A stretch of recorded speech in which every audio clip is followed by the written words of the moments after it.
ससुराल वालों को बहू की ख्वाहिशों से नहीं उसकी सैलरी से मतलब होता है। नीलिमा ने जैसे ही अपने मोबाइल पर पैसे निकालने का मैसेज पढ़ा तो सिर पकड़कर बैठ गई। 20,000 रुपये! आज फिर नकुल ने बिना पूछे पैसे निकाल लिए। बहुत हुआ, आज विराज से बात करनी ही होगी, नहीं तो कुछ और ही करना होगा। नीलिमा ने कार की रफ्तार तेज कर दी और जल्दी ही घर पहुंच गई। दरवाजे पर ही उसे देवर नकुल, ननद शुभी, दीदी और सास कमला जी के हंसने की आवाज़ें आ रही थी। वाह नकुल, ये शर्ट और जीन्स तो बहुत अच्छी है, ये तुम्हारे जीजू पर बहुत अच्छा लगेगा। और ये मेरा सूट भी, तूने अपने लिए कुछ नहीं लिया? शुभी नकुल के लाए कपड़ों की तारीफ कर रही थी। लिया ना दीदी, ये देखो नाइक के जूते पर 5,000 के इसके सेलो देखो दीदी, कल जब इसे कॉलेज पहनकर जाऊंगा तो सभी दोस्तों की आंखें निकल आएगी और लड़कियां भी मेरी अमीरी देखकर मेरे ऊपर फ्लैट हो जाएंगी। शुभी को एक आंख मारते हुए नकुल बोला और फिर सभी हंसने लगे। उस समय सभी की हंसी नीलिमा की आत्मा को छलनी कर रहे थे। हाँ भाई, भाभी की मेहनत का पैसा आराम से उड़ाओ, जब खुद की कमाई होगी तब देखेंगे कि कितना खर्च करते हो अपने ख्वाहिशों पर। नीलिमा को घर में आते देख कमला जी ने तुरंत हुक्म दे दिया, लो तेरी भाभी भी आ गई है, बहू शुभी आई है तो चाय बना देना और फिर जल्दी से खाना बना लेना, शुभी को घर जल्दी जाना है। घर पर जवाई जी और बच्चे इंतजार कर रहे हैं। ऑफिस में काम अधिक होने की वजह से नीलिमा पहले ही बहुत थक गई थी और फिर नकुल का पैसे निकालना, यूं ही खर्च कर देना सुनकर वो गुस्से में थी। उस पर उसे एक गिलास पानी भी नहीं पूछना और सीधे उसे यह हुक्म देना कि चाय और खाना बनाओ। उसके धैर्य की सभी सीमा खत्म होने लगी थी। फिर भी खुद को संयमित करके वो कमरे में गई और फ्रेश होकर किचन में चली गई।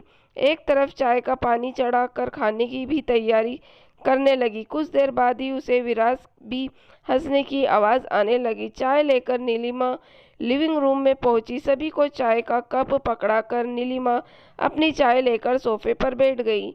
नीली चाय की सीप के साथ ही उसने नकुल से पूछा, नकुल तुमने आज विराज के एटीएम से पैसे निकाले और बताया भी नहीं, ऐसी क्या इमरजेंसी पड़ गई थी? अभी तुमने पिछले हफ्ते भी 10,000 रुपये निकाले थे। अपने फालतू के ख्वाहिशों पर थोड़ा लगाम लगाओ। नीलिमा के अचानक इस सवाल से सभी चौंक गए।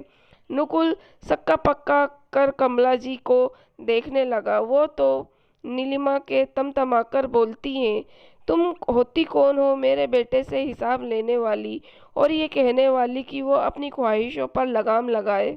वो अपने भाई का पैसा खर्च कर रहा है, तुम्हारा नहीं जो तुम्हारे पेट में दर्द हो रहा है। अपने भाई का पैसा? सच में मम्मी जी, मुझे लगता था कि वो हम दोनों का पैसा था, इसलिए पूछा। नीलिमा ने फी उन्हें के टोन में जवाब दे दिया और गुस्से से विराज को देखने लगी। उस वक्त विराज ने कुछ नहीं कहा और सिर नीचे कर लिया। नीलिमा ने भी आगे कुछ नहीं कहा और किचन में खाना बनाने चली गई। जल्दी ही खाना बनाकर शुभी को टिफिन में भर कर दिया और नकुल उसे घर छोड़ने चला गया।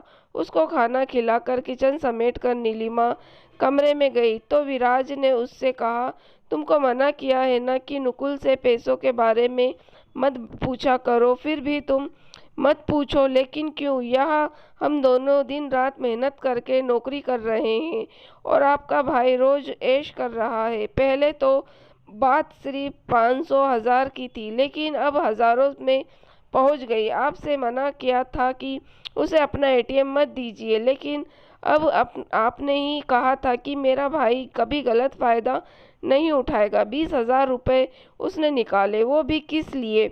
महंगे महंगे शौक पूरे करने के लिए, दोस्तों के आगे रौब दिखाने के लिए। और आज तो उसने शुभी दीदी और जीजा जी के लिए भी तोहफे खरीदे।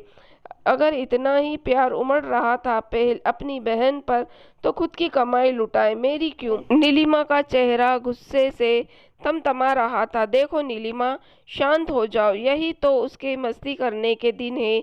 क्या हुआ अगर वो अपने शौक पूरे कर रहा है? एक भाई होने के नाते तो मैं बहुत खुश होता हूँ कि वो अपनी खुशी को जी रहा है। विराज के दिल और दिमाग पर अपने भाई के प्यार का चश्मा चढ़ा हुआ था। विराज, तुम समझ नहीं रहे, हम सेविंग कुछ नहीं कर पा रहे।